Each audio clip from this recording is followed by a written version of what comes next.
CNN 이 전한 단 한 문장이 전 세계 15개국 공군을 충격에 빠뜨렸다. 바로 한국의 FA-50 경공격기가 전장을 바꾸는 게임 체인저로 언급된 것이다. 세계 언론이 FA-50을 집중 조명한 이유. 그리고 그 중심에선 이집트의 128대 계약 이야기가 지금부터 시작된다. FA-50은 한국항공우주산업, KAI가 독자적으로 개발한 초음속 경공격기이자 훈련기이다. 하지만 단순한 훈련기가 아니다. 이 기체는 실제 전투에서도 실질적 전력을 발휘할 수 있는 다목적 플랫폼으로 평가받는다. 그 속도, 무장, 운용 비용, 유지보수 효율성까지 모든 면에서 완성도가 높다. CNN은 최근 보고서에서 한국의 FA-52단 10년 만에 글로벌 시장에서 유럽 전투기들을 위협하는 수준에 도달했다고 전했다. 이는 단순한 찬사가 아니었다. 유럽의 항공산업 관계자들조차 한국이 예상보다 너무 빨리 성장하고 있다고 우려를 표했다. 이집트는 2023년부터 FA-50 도입을 추진하며 128대 규모의 대형 계약을 검토해왔다. 당시 이는 중동 지역 최대 규모의 한국산 항공기 수출로 기대를 모았다. 그러나 최근 이집트 정부가 계약 재검토를 언급하자 국제 방산 시장은 큰 충격에 휩싸였다. 정말로 계약이 철회된 것일까? 아니면 단순한 협상 카드일까? 여기서 중요한 점은 이집트의 입장 변화가 단지 한 나라의 결정에 그치지 않는다는 것이다. 이는 곧 유럽과 중동, 그리고 미국의 방산 균형에도 영향을 미치는 신호로 해석된다. FA-52 이 정도로 큰 주목을 받는 이유는 단순한 가격 경쟁력 때문이 아니다. 한국의 방산 기술력 자체가 이제 독자적인 브랜드 가치를 갖게 되었기 때문이다. 한국의 FA-50은 이미 폴란드, 말레이시아, 필리핀, 태국, 이라크 등 여러 나라에 수출되며 검증을 마쳤다. 특히 폴란드가 48대를 긴급 도입하기로 결정했을 때 유럽 각국은 한국의 생산 속도와 품질 관리 능력에 놀라움을 감추지 못했다. 이는 곧 한국형 방산 모델의 성공을 상징하는 순간이었다. 그런데 이번 CNN 보도는 단순히 칭찬이 아니다. 유럽 국가들이 점차 한국을 견제하기 시작했다는 뜻이다. 유럽 내부 소식통들은 이미 한국이 유럽 시장의 새로운 변수로 떠오르고 있다며 자국 업체들이 정부 차원에서 대응 전략을 세워야 한다고 경고했다. 이제 세계는 묻고 있다. 왜 유럽은 한국을 두려워하기 시작했을까? FA-50의 기술적 비밀, 가격 구조, 그리고 신뢰성이 유럽의 수십 년 전통을 위협하기 시작한 이유는 무엇일까? 한국은 어떻게 불과 한 세대 만에 방산 수입국에서 수출 강국으로 변모할 수 있었을까? 이 질문들의 답은 바로 이집트 계약의 이면에 숨어 있다. 지금부터 그 비밀의 문을 하나씩 열어보자. 이집트는 오랫동안 러시아와 프랑스산 전투기를 주력으로 운용해왔다. 미그 29, 수 35, 라팔 전투기 등 다양한 기종을 섞었으며 공군 전력을 유지해왔지만 이 복잡한 체계는 유지비와 훈련 부담을 급격히 높였다. 바로 이 지점에서 한국의 FA-50이 등장했다. FA-50은 단순한 훈련기가 아니라 최신 AESA 레이더와 정밀 유도폭탄, 공대공 미사일까지 운용할 수 있는 실전형 경공격기이다. 게다가 미국의 F-16과 유사한 조종 시스템을 기반으로 하고 있어 이집트가 이미 보유한 미제 무기 체계와의 호환성이 뛰어나다. 이런 이유로 이집트는 2023년 초 KAI와 128대 규모의 FA-50 계약 협상을 본격화했다. 협상 초기, 이집트는 폴란드와 말레이시아의 사례를 참고해 계약 체계를 단축하려 했다. 하지만 협상은 예상보다 복잡했다. 유럽, 특히 프랑스와 이탈리아가 강하게 반발했기 때문이다. 프랑스는 라팔 추가 수출이 무산될 가능성을 경계했고 이탈리아는 M346FA의 시장 점유율이 한국에 밀릴 것을 우려했다. 결국 이집트 내부에서도 갈등이 시작됐다. 일부 군 수뇌부는 한국산 FA-50의 도입이 전략적 이점이라고 주장했지만 또 다른 세력은 한국 기술에 완전히 의존하는 것은 위험하다며 반대했다. 그 배경에는 단순한 무기 선택 이상의 정치적 셈법이 숨어 있었다. 미국 또한 이집트의 움직임을 주시했다. 왜냐하면 FA-50은 미국의 기술 협력하에 개발된 기체이기 때문이다. 엔진은 GE F404 계열을 사용하고 일부 항공전자 장비 역시 미국산 부품을 기반으로 한다. 따라서 미국의 승인 없이는 대량 수출이 쉽지 않다. 바로 이 부분에서 협상은 다시 복잡해졌다. 이집트 측은 한국의 기술력에 높은 신뢰를 보이면서도 동시에 미국의 허가 절차와 정치적 리스크를 부담스러워했다. 한편 한국은 이집트의 중동 네트워크를 통해 향후 사우디아라비아, UAE, 알제리 등으로 수출 시장을 넓히려는 전략적 계산을 가지고 있었다. 즉, 이집트 계약은 단순한 판매가 아니라 중동 전체 방산 시장의 문을 여는 교두보였다. 하지만 유럽은 이를 좌시하지 않았다. 특히 프랑스는 자국의 라팔 수출에 영향을 미칠 가능성을 우려해 외교 루트를 통해 이집트에 계약 재검토를 권고했다. 이탈리아 역시 M346FA의 후속 지원 패키지를 제안하며 가격 인하로 맞대응했다. 결과적으로 이집트 정부는 계약 보류라는 중립적 표현을 사용했지만 사실상 유럽과 한국 사이의 힘겨루기가 본격화된 셈이었다. 한국 언론은 이를 유럽의 견제 시작이라 표현했고 CNN 역시 한국의 빠른 기술 발전이 유럽의 자존심을 자극했다고 분석했다. 그렇다면 이집트가 실제로 계약을 철회했을까? 아니면 단지 협상력을 높이기 위한 전술일까? 이제 그 진실을 살펴보자. 2025년 중반, 이집트 국방부 내부 문건 일부가 외신을 통해 유출되면서 상황은 급변했다. 문건에는 FA50 도입 프로젝트 재검토 및 우선순위 조정이라는 문장이 포함되어 있었다. 바로 그 한 줄이 전 세계 방산 시장을 흔들었다. CNN은 이를 이집트의 128대 FA50 계약 철회설로 보도하며 국제사회의 관심이 한꺼번에 집중됐다. 하지만 곧 한국 정부와 KAI는 계약이 완전히 철회된 것은 아니다 라고 즉각 반박했다. KAI 관계자는 협상 과정에서 일부 조정이 있을 뿐 이집트와의 협력은 계속되고 있다고 설명했다. 그러나 언론의 시선은 냉정했다. 유럽의 방산 관계자들은 이를 한국에 대한 경고라고 해석했고 미국 일부 매체는 이집트가 기술적 의존을 우려하고 있다고 분석했다. 그렇다면 실제로 이집트가 후퇴한 이유는 무엇이었을까? 첫째는 재정 문제였다. 이집트 경제는 IMF 지원 프로그램에 의존하고 있었고 달러 유동성 위기로 인해 대규모 무기 구매가 부담스러워졌다. 둘째는 외교적 압박이었다. 프랑스와 이탈리아는 중동 지역 내 영향력을 유지하기 위해 이집트가 한국과 지나치게 가까워지는 것을 견제했다. 셋째는 기술 이전 조건이었다. 이집트는 FA50 조립 라인을 자국 내에 세우길 원했지만 한국 측은 엔진과 주요 전자장비 기술 이전에 신중했다. 이 세 가지 요인이 복합적으로 작용하면서 협상은 일시 중단으로 정리됐다. 그러나 이 상황은 단순한 계약 연기가 아니었다. 유럽이 본격적으로 한국을 견제하기 시작한 신호탄이었다. 프랑스 언론은 한국산 FA50은 유럽산 훈련기 시장을 위협하고 있으며 이는 단순한 경쟁이 아닌 기술 패권의 문제라고 지적했다. 한편 한국 내 전문가들은 이집트의 철회가 오히려 장기적으로 한국의 입지를 강화할 것이라 분석했다. 왜냐하면 이번 사건으로 한국 방산산업의 존재감이 세계적으로 각인되었기 때문이다.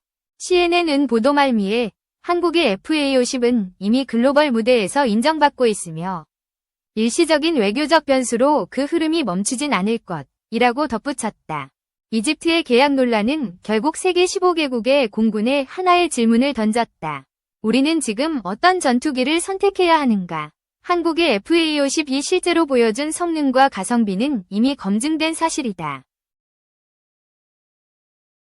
필리핀 공군은 실전에서 FA50을 운용하며 높은 정비율과 신속한 대응력을 보고했고 폴란드는 유럽 내에서 전례 없는 빠른 납품 속도를 경험했다. 이 모든 성과에도 불구하고 유럽은 여전히 불안해했다. 왜냐하면 한국의 FA50은 단순히 싸고 좋은 전투기가 아니라 유럽의 독점 시장을 무너뜨릴 수 있는 새로운 경쟁자였기 때문이다. 특히 CNN은 FA50은 유럽의 항공 방산 질서를 근본적으로 흔들고 있다. 이제 질문은 하나로 모인다. 이집트의 철회는 한국에게 타격이 될까? 아니면 더 큰 기회의 시작일까? 그 답은 FA50이 유럽 시장에서 어떤 반응을 얻고 있는지 살펴보면 명확해진다. FA50의 진정한 경쟁력은 가격 대비 성능에 있다. 하지만 그 말만으로는 부족하다. 실제로 FA50은 단가가 유럽 전투기의 절반 수준임에도 불구하고 작전 효율성과 운용 유연성에서 결코 밀리지 않는다. 한국항공우주산업이 축적한 기술력과 미국의 검증된 시스템이 결합된 결과물이기 때문이다. 우선 FA-50은 F-16과 동일한 GE F404 엔진을 사용한다. 이 엔진은 신뢰성이 입증된 모델로 유지보수가 용이하고 출력이 안정적이다. FA-50은 이 엔진을 통해 최고 속도 마하 1.5에 도달하며 다양한 무장 운용이 가능하다. 공대공, 공대지 미사일, 정밀유도 폭탄, 기관포 등 실전 무기 체계를 탑재하고도 기체 무게와 균형을 완벽히 유지한다. 반면 유럽의 대표 경전투기인 이탈리아 M346FA는 FA-50보다 느리고 무장 탑재량이 적다. 전자장비의 국산화율도 낮아 해외 부품 의존도가 높다. 프랑스의 알파제트나 영국의 호크 T2 역시 1980년대 기술을 기반으로 개량된 기종으로 현대적 전자전 환경에서는 한계가 뚜렷하다. FA-50은 이러한 구형 기종들과 달리 최신 전자전 대응 장비와 잉크16 데이터 링크 체계를 지원한다. 이는 전장에서 실시간으로 타 기체 및 지상 관제소와 정보를 공유할 수 있음을 의미한다. 또한 AESA 레이더를 탑재한 FA-50 블록 20 버전은 탐지거리와 표적 추적 성능이 F-16에 버금간다. 한국은 단순한 복제나 모방을 하지 않았다. FA-50은 KAI가 T-50 훈련기를 바탕으로 완전히 새롭게 설계한 실전형 전투기이다. 이를 통해 한국은 훈련기, 경공격기, 중형전투기, 차세대 전투기로 이어지는 독자적 라인업을 완성했다. 이 흐름의 끝에는 바로 KF-21이 자리한다. CNN은 이를 한국이 방산 생태계를 독립적으로 구축한 첫 번째 비서방 국가라고 평가했다. 반면 유럽 언론은 한국의 성장은 너무 빠르다고 경계했다. FA-50은 이제 단순한 제품이 아니라 한국 방산의 상징적 존재가 되었다. 폴란드는 이미 FA-50을 나토 표준에 맞게 개조하여 전력화에 성공했다. 이는 유럽 내에서 한국산 전투기의 신뢰성을 공식적으로 인정받은 첫 사례였다. 또한 말레이시아는 기존의 BAE 호크를 대체하기 위해 FA-50을 선택했고 태국과 필리핀도 운용 경험을 통해 높은 만족도를 보였다. 유럽 내 일부 국가는 이 흐름을 심각하게 받아들이고 있다. 프랑스, 이탈리아, 영국 등은 공동으로 신형 훈련기 및 경전투기 개발 프로젝트를 추진 중이지만 여전히 생산 단가와 납기 속도에서 한국을 따라잡지 못하고 있다. CNN은 이를 두고 한국의 FA-50은 유럽을 10년 뒤로 밀어냈다고 분석했다. FA-50의 성공은 단순한 기술 경쟁을 넘어선다. 이제 한국은 전투기 수출국이 아닌 항공기술 강국으로 불린다. 그리고 그 시작점이 바로 FA-50이다. 하지만 이 성장은 유럽에게는 불편한 현실이다. 그래서 유럽은 이제 공개적으로 한국을 견제하기 시작했다. 이제 다음은 유럽의 대응과 그 이면의 숨은 전략적 계산을 살펴볼 차례다. 이집트의 FA-50 계약 논란 이후 유럽의 움직임은 더욱 노골적으로 변했다. 프랑스, 이탈리아, 영국은 잇따라 한국 방산기업의 확장 속도를 주시하고 있다는 성명을 내며 경계심을 드러냈다. 특히 프랑스 국영 언론은 한국의 FA-50은 단순한 군수품이 아니라 유럽 시장의 질서를 재편하려는 기술적 도전이라고 평했다. 유럽이 가장 우려하는 부분은 바로 가격 구조였다. FA-50의 단가와 납기 속도는 유럽 기업들이 따라갈 수 없는 수준이다. 한국은 고품질 생산 체계를 유지하면서도 인건비와 부품 단가를 철저히 관리해 경쟁력을 확보했다. 예컨대 프랑스의 라팔이나 이탈리아의 M346FA 한 대 가격으로 한국은 FA-50 2대를 공급할 수 있다. 이는 단순한 가격 경쟁이 아니라 시스템 전체의 효율성 차이를 의미한다. 이 때문에 유럽은 전략을 바꾸기 시작했다. 첫째, 공동개발 프로젝트를 통한 기술 결속 강화. 둘째, 자국 중심의 군수 구매 정책 유지. 셋째, 외교 루트를 통한 비공식 압박이다. 특히 프랑스는 이집트뿐 아니라 폴란드와 체코에도 유럽산 전투기 구매를 암묵적으로 권유하고 있는 것으로 알려졌다. 그러나 한국은 이미 이러한 견제를 예견하고 있었다. KAI는 유럽 시장을 단독으로 돌파하기보다는 각국의 산업체와 협력하는 전략을 택했다. 폴란드 현지 조립 라인 건설, 말레이시아 협력 생산체계 구축 등이 그 예다. 이러한 방식은 단순한 수출이 아니라 공동성장 모델을 지향한다는 점에서 또한 한국 정부는 방산 외교를 강화하고 있다. 대통령과 국방부, 산업부 고위 관계자들이 유럽 각국과 직접 소통하며 정치적 신뢰를 기반으로 한 협력 네트워크를 넓히고 있다. CNN은 이를 두고 한국은 무기를 팔기 전에 신뢰를 판다고 표현했다. 이 한 문장은 한국 방산의 철학을 정확히 요약한다. 유럽의 견제는 어쩌면 한국의 빠른 성장에 대한 두려움의 표현일지도 모른다. 실제로 유럽 내 일부 분석가들은 한국의 FA50은 2030년까지 유럽 시장 점유율의 20%를 차지할 것이라고 전망했다. 이런 수치는 유럽 항공기 산업에 있어 경고등과 같다. 하지만 한국은 맞대응보다 실력으로 답하고 있다. KF-21, LAH, LCH 등 후속 기체 개발이 차질 없이 진행되면서 한국형 항공산업 생태계는 점점 완성되어 가고 있다. 유럽이 아무리 견제해도 기술과 신뢰로 쌓인 구조는 쉽게 흔들리지 않는다. 결국 이번 이집트 사태는 유럽의 견제를 불러왔지만 동시에 한국이 세계 방산 주류로 진입했음을 증명하는 계기였다. CNN은 다시 한번 보도했다. FA50은 이제 하나의 전투기가 아니라 한국 기술력의 상징이자 세계 시장의 새로운 기준이다. 이제 남은 질문은 단 하나다. 유럽의 견제 속에서 한국은 어디로 향할 것인가? 그 답은 한국 방산산업의 다음 걸음, 그리고 FA50의 진화에 달려있다. FA50의 여정은 아직 끝나지 않았다. 오히려 이제부터가 진짜 시작이다. 이집트 계약 논란은 일시적인 정치적 변수에 불과했고 전 세계 공군의 관심은 여전히 한국을 향하고 있다. CNN은 최근 리포트에서 한국의 FA50은 차세대 전투기 시장의 핵심 변수로 자리 잡았다고 전했다. FA50은 단순한 경공격기가 아니다.